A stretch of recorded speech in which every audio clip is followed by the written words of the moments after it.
지금 이 순간 우리에게도 하나님의 임재가 함께하고 있습니다. 당신은 수십 년간 복음을 전해 오셨습니다. 이제 5분 안에 복음을 전해 주십시오. 수백만 명이 영상으로 텐트에서처럼 똑같은 역사를 체험하게 될 것입니다. 좋습니다. 아주 빠르게 전하겠습니다. 제가 어느 날 하나님께 이렇게 여쭈었습니다. 하나님, 제가 지옥에 대해 설교해야 할까요? 하나님께서는 그래야 한다고 말씀하셨습니다. 그 다음에 제가 이렇게 질문했습니다. 그렇다면 현대인들에게 어떻게 지옥을 설교해야 할까요? 성령님께서 말씀하셨습니다. 성경에 나오는 지옥에 대한 모든 구절을 보아라. 그리고 가장 무서운 구절이 무엇인지 보라. 저는 곧 요한계시록에서 가장 무서운 구절이 나오겠지 생각했습니다. 그런데 갑자기 요한복음 3장 16절이 떠올랐습니다. 하나님이 세상을 이처럼 사랑하사 독생자를 주셨으니 이는 그를 믿는 자마다 멸망하지 않고 영생을 얻게 하려 하심이라. 그 순간 성령님께서 저에게 이렇게 말씀하셨습니다. 왜 이 말씀이 지옥에 관한 가장 무서운 말씀인 줄 아느냐? 그 이유는 이렇습니다. 어떤 것이 얼마나 끔찍한지를 알려면 그것을 막기 위해 누군가가 얼마나 큰 대가를 지불했는지를 보면 됩니다. 그렇다면 질문이 생깁니다. 지옥이 얼마나 끔찍하길래 하나님 아버지는 자신의 아들을 내어 주셨을까요? 저는 상상도 하기 싫습니다. 다만 저는 지금 이 순간 이렇게 말씀드리고 싶습니다. 여러분이 지금 이 방송을 보고 있는 건 결코 우연이 아닙니다. 하나님께서 여러분을 이 자리에 부르셨습니다. 왜냐하면 지금 세상에서 벌어지고 있는 모든 일들은 성경대로 진행되고 있기 때문입니다. 지금 이 순간 여러분은 외과 수술처럼 정확한 하나님의 은혜 앞에 있습니다. 그리고 지금 여러분에게는 당신의 영혼을 짓누르는 악몽 같은 현실을 끝낼 수 있는 기회가 주어졌습니다. 예수 그리스도의 능력 앞에 돌아오십시오. 성령님께 마음을 여십시오. 그러면 여러분은 알게 될 것입니다. 진정으로 알게 될 것입니다. 하나님께서 여러분에게 여러분이 태어날 때부터 살아야 할 삶을 주시기로 작정하셨다는 사실을 바로 지금 고백하십시오. 예수님의 이름으로. 그리고 그것은 정말 간단합니다. 하나님은 모든 사람이 이해할 수 있도록 복음을 단순하게 만들어 주셨습니다. 하나님은 의로우신 하나님이십니다. 말씀하셨습니다. 내가 내 입으로 예수를 주로 시인하며 하나님께서 그를 죽은 자 가운데서 살리신 것을 내 마음에 믿으면 구원을 받으리라.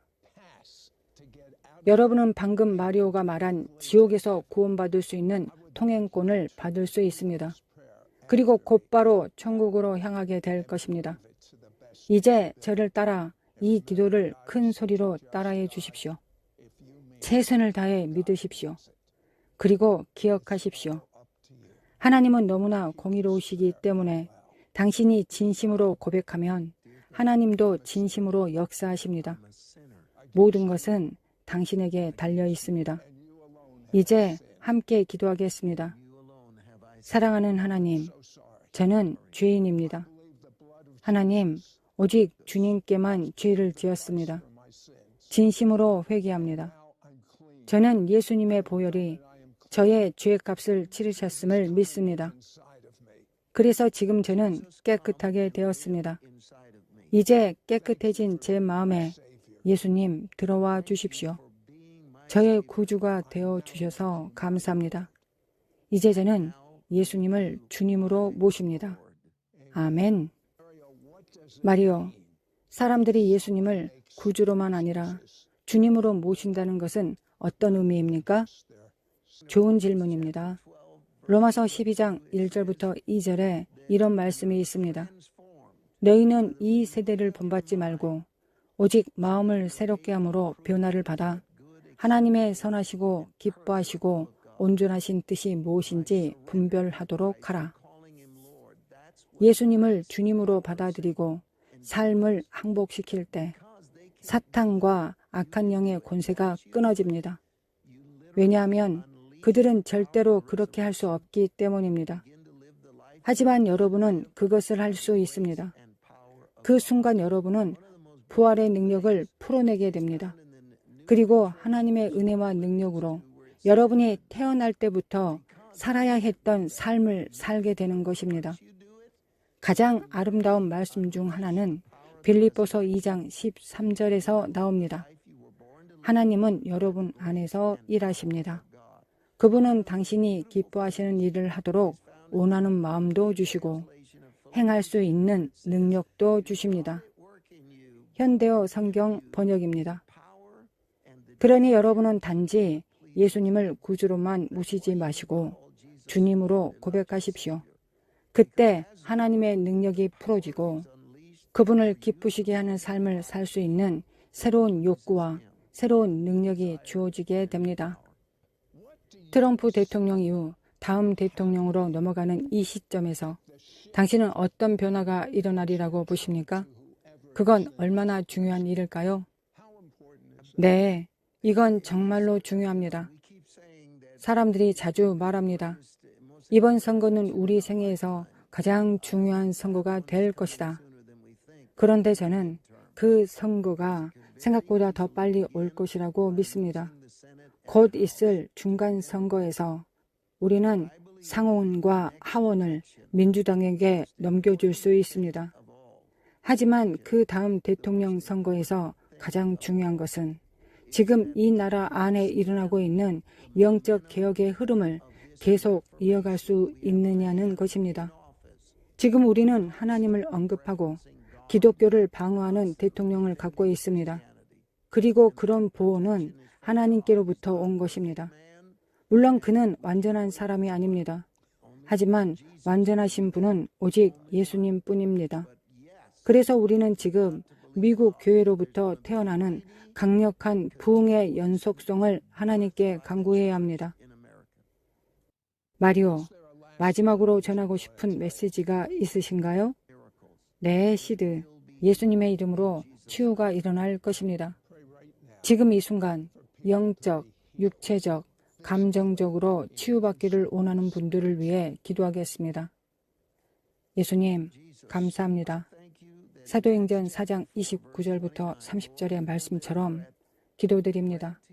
주여, 이제도 그들의 위협함을 굽어 보시옵고 또 종들로 하여금 담대히 하나님의 말씀을 전하게 하여 주시오며 손을 내밀어 병을 낫게 하옵시고 표적과 기사가 거룩한 종 예수의 이름으로 이루어지게 하옵소서.